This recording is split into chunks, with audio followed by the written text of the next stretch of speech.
آج دوسرے پارے کا خلاصہ کرنے کی کوشش کی جا رہی ہے۔ اللہ رب العالمین نے دوسرے پارے میں جو سب سے پہلی بات بیان کی ہے وہ تحویل قبلہ کے تعلق سے ہے۔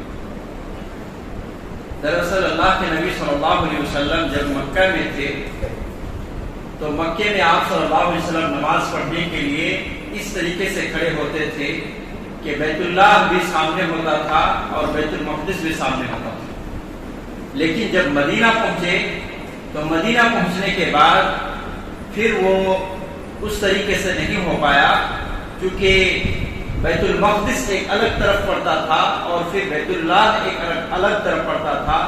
تو اللہ کے نبی صلی اللہ علیہ وسلم نے اللہ رب العالمین کی رہنمائی سے بیت المقدس کی طرف قریب 16 مہینہ یا 17 مہینہ آپ صلی اللہ علیہ وسلم نے بیت المقدس کی طرف رک کر کے آپ صلی اللہ علیہ وسلم اپنے صحابہ کرام کو نماز پڑھاتے ہیں۔ لیکن آپ صلی اللہ علیہ وسلم کی دلی خواہش یہ تھی کہ بیت المقدس کے بجائے بیت اللہ کی طرف ہمارا قبلہ ہو جائے تو یہ بہتر ہوگا۔ پھر اللہ رب العالمین کا کرم ایسا ہوا کہ اللہ رب العالمین نے 17 مہینے کے بعد اللہ کے نبی صلی اللہ علیہ وسلم کو یہ حکم دیا کہ آپ اپنا قبلہ بیت اللہ کی طرف پھیر دیں اور کہا کہ فَوَلِّ وَجْهَكَ شَطْرَ الْمَسْجِدِ الْحَرَامِ، اے نبی آپ اپنے چہرے کو مسجد حرام کی طرف کر لیجیے۔ جیسے ہی اللہ کے نبی صلی اللہ علیہ وسلم ظہر کا وقت تھا، ظہر کی نماز پڑھا رہے تھے، اسی وقت یہ آیت نازل ہوئی اور پھر اللہ کے نبی صلی اللہ علیہ وسلم نے بیت المقدس کی طرف کر دیا۔ 3 گروہ اعتراض کرنا شروع کر دیے۔ اس میں سے پہلا گروہ یہودیوں کا تھا جو یہ کہنے لگے کہ محمد کے اوپر ان کا دین تشویش میں پڑ گیا ہے، محمد کو یہ سمجھ میں نہیں آ رہا ہے کہ کدھر رک کریں، بیت المقدس کی طرف ہو کر کے نماز پڑھیں یا بیت اللہ کی طرف پڑھیں۔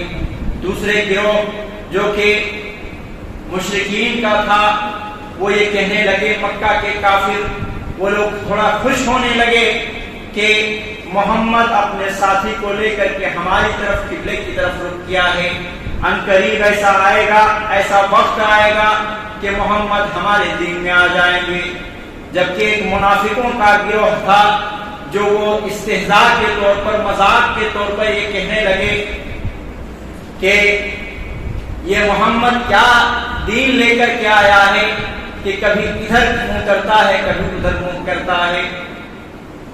یہ 3 گروہ کے لوگوں نے 3 طرح کی باتیں کہیں۔ ایسے ہی تمام لوگوں کو پہلے بیوقوف کہا۔ اللہ رب العالمین نے کہا سَيَقُولُ السُّفَهَاءُ مِنَ النَّاسِ، کہ لوگوں میں سے بعض بیوقوف لوگ یہ کہتے ہیں مَا وَلَّاهُمْ عَنْ قِبْلَتِهِمُ الَّتِي كَانُوا عَلَيْهَا، کہ جس قبلے کے جانب پہلے تھے اس سے کیوں پھر گئے۔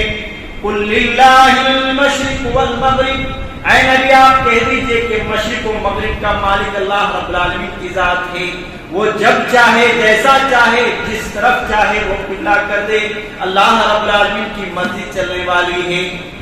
یہاں اللہ رب العالمین نے ان تمام لوگوں کو سب سے پہلے بیوقوف کہا اور پھر یہ کہہ دیا کہ اللہ کی مرضی ہے، جیسا چاہے اللہ رب العالمین کر سکتا ہے۔ لہذا یہاں اس شارٹ کٹ طریقے سے اللہ رب العالمین نے جواب دے دیا اور بیت اللہ کی طرف اللہ رب العالمین نے جو رخ کرنے کی اور قبلہ بنانے کی رسول اللہ صلی اللہ علیہ وسلم کو اجازت دی اور حکم دیا، تو اس کے لیے 2 وجہ اللہ رب العالمین نے بیان کی۔ پہلی وجہ یہ ہے وَكَذَلِكَ جَعَلْنَاكُمْ أُمَّةً وَسَطًا، اور اسی طریقے سے ہم نے آپ کو امت وسط بنایا ہے، درمیانہ امت بنایا ہے۔ یعنی یہودی کے راستے کو بھی یہ امت نہیں چنے گی اور نصرہ کی راستے کو بھی نہیں چنے گی۔ یہود افراد سے کام لیتے تھے اور نصارہ تفریق سے کام لیتے تھے۔ یہ بیچوں بیچ کے راستے کو چننے والی یہ محمد رسول اللہ صلی اللہ علیہ وسلم کی گروہ امت محمدیہ ہے۔ تو اللہ رب العالمین نے اس امت کو امت وسط کہا ہے، لہذا اب امت وسط ہے تو اس کے لیے یہ ضروری تھا کہ دنیا کے بیچوں بیچ میں ان کا قبلہ بھی ہونا چاہیے۔ یہ وجہ بتائی کہ جب یہ امت وسط ہے تو اس کا قبلہ بھی وسط میں ہونا چاہیے، بیچوں بیچ میں ہونا چاہیے۔ اور دوسری وجہ اللہ تبارک و تعالیٰ نے یہ بتلائی، کہا کہ اللہ رب العالمین یہ جاننا چاہتا تھا اے نبی کہ آپ کی اتباع کون لوگ کر رہے ہیں۔ کہا کہ الا لنعلم من يتبع الرسول، کہ رسول کی اتباع کون کر رہے ہیں اور کون لوگ رسول کی اتباع نہیں کرتے۔ اس چیز کو اللہ رب العالمین پرکھنا چاہتا تھا، امتحان لینا چاہتا تھا، آزمائش کرنا چاہتا تھا۔ لہذا آزمائش ہو گئی، لہذا معلوم یہ ہوا کہ اللہ رب العالمین نے دو وجہ بیان کر دی کہ کیوں قبلے کو جو ہے بنایا گیا، بیت اللہ کو کیوں قبلہ بنایا گیا۔ اور قبلہ کو بنائے جانے کے لیے اللہ رب العالمین نے فولی وجہ کا شطر المسجد الحرام کا لفظ 3 مرتبہ بازو میں تھوڑی دیر بعد میں 3 مرتبہ بیان کیا ہے، جس کا مطلب یہ ہو گیا کہ قیامت تک جتنے انسان آنے والے ہیں، چاہے دنیا کے کسی بھی خطے میں رہنے والے ہیں اور کسی بھی مکان میں رہنے والے ہیں اور کسی بھی زمانے میں رہنے والے ہیں، تمام قیامت تک کے آنے والے انسان کے لیے یہی قبلہ اللہ رب العالمین نے بنا دیا۔ اسی کو فالو کرنا ہے۔ یہی وجہ ہے کہ مسلمانوں کی پہچان میں اللہ کے نبی صلی اللہ علیہ وسلم نے ایک حدیث کے اندر یہ بتلائی، من صلی صلاۃ، صحیح بخاری کی روایت ہے کہ جس نے میری نماز پڑھی وَأَكَلَ ذَبِيحَتَنَا، اور ہمارے ذبیحے کو کھایا، وَاسْتَقْبَلَ قِبْلَتَنَا، اور ہمارے قبلے کو انہوں نے تسلیم کیا، فَذَلِكَ الْمُسْلِمُ، وہی مسلم ہے۔ آج مسلم جماعت ایک بن گئی، نہ صحابہ نے اپنے آپ کو مسلم جماعت کا نام رکھا۔ ایک آج کے فتنوں میں سے ایک فتنہ ہے کہ انہوں نے اپنا جماعت کا نام ہی مسلم رکھا اور پوری طاقت ان کی پوری بیان اور پوری ساری چیزیں وہ صرف اسی چیز پر کرتے ہیں کہ اللہ رب العالمین نے مسلم نام رکھا ہے تو ہم مسلم بن جائیں، اور دیگر چیزوں کی طرف ان کا دھیان تک نہیں ہے، صرف مسلم ان کا نام ہونا ہے۔ تو اللہ کے رسول صلی اللہ علیہ وسلم نے یہاں یہ بتایا کہ مسلمان ان 3 صفت پائے جائے وہ مسلم ہے، وہ کافر نہیں ہے۔ مسلم کے لیے یہی 3 چیز کافی ہے کہ جس نے ہماری نماز پڑھی، نبی کی نماز پڑھی اور قبلے کا رخ کیا، اور اسی طریقے سے بسم اللہ اللہ اکبر کہنے والا ذبیحے کو کھایا، کافی ہے، مسلمان ہے۔ یہی مسلمان ہے۔ آپ نام رکھیں اپنے آپ کو نہ رکھیں، وہ تو مسلمان ہی ہے، کوئی کافر کہہ کے دکھائے۔ آگے اللہ رب العالمین نے بہت ہی عمدہ بات کہی ہے اور 3 چیز کی طرف رہنمائی کی ہے جو انسان کی زندگی میں وہ 3 چیز آ جانی چاہیے۔ تمام مومنوں کی زندگی میں وہ 3 کام آ جائے تو وہ دنیا میں بھی کامیاب اور آخرت میں بھی کامیاب۔ اللہ رب العالمین نے فرمایا فَاذْكُرُونِي أَذْكُرُكُمْ وَاشْكُرُوا لِي وَلَا تَكْفُرُونَ۔ پہلی چیز اللہ رب العالمین کا ذکر، اللہ رب العالمین کا ذکر۔ انسان اگر اللہ رب العالمین کے ذکر کرے گا تو اسی صورت میں اللہ رب العالمین اس کے قریب ہو جائے گا۔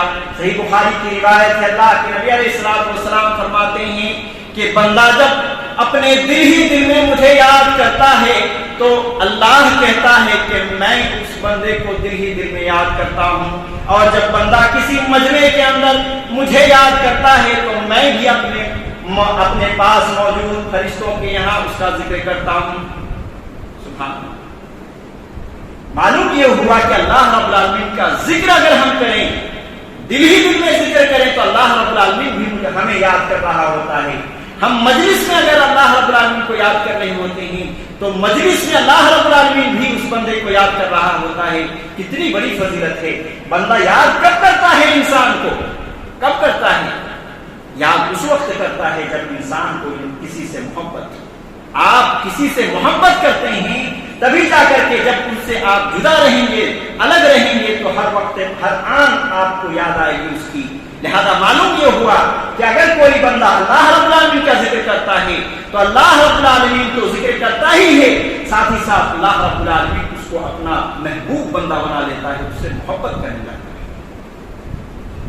لہذا انسان کی زندگی میں یہ پہلی چیز اللہ کا ذکر ہونی چاہیے، اور دوسری چیز اللہ رب العالمین نے اسی آیت کریمہ کے اندر بیان کیا، کہا کہ وَاشْكُرُوا لِي وَلَا تَكْفُرُوا، اور میرا شکریہ ادا کرو اور میری ناشکری نہ کرو۔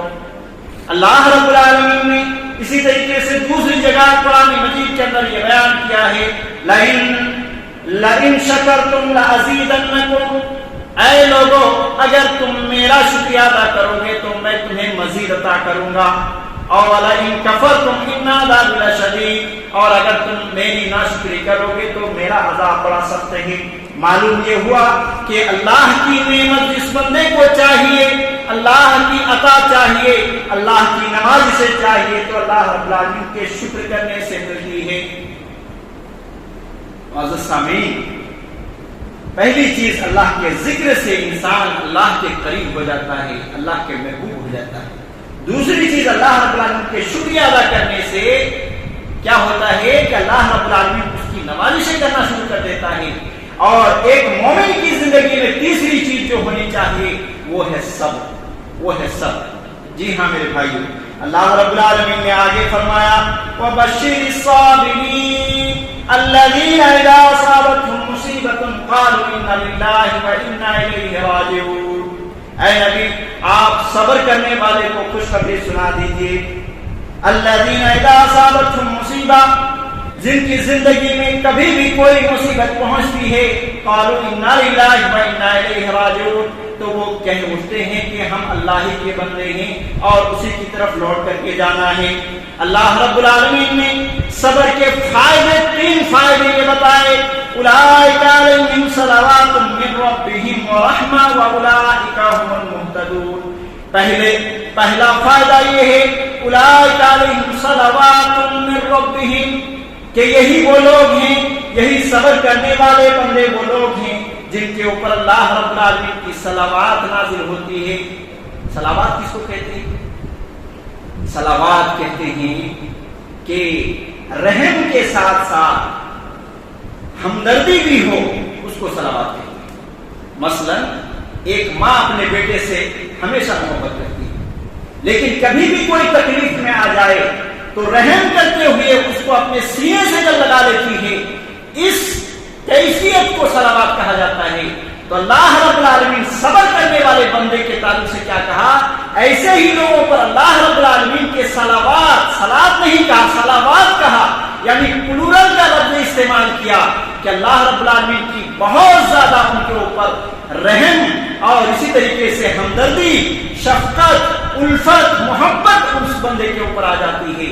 اور دوسرا فائدہ اللہ رب العالمین نے کہا ورحمہ، اور اللہ رب العالمین کی رحمتوں کا نزول ہوتا ہے ایسے لوگوں پر، واولئک هم المہتدون، اور ایسے ہی لوگ ہدایت یافتہ ہیں۔ یہ 3 فائدے صبر کرنے والوں کے لیے۔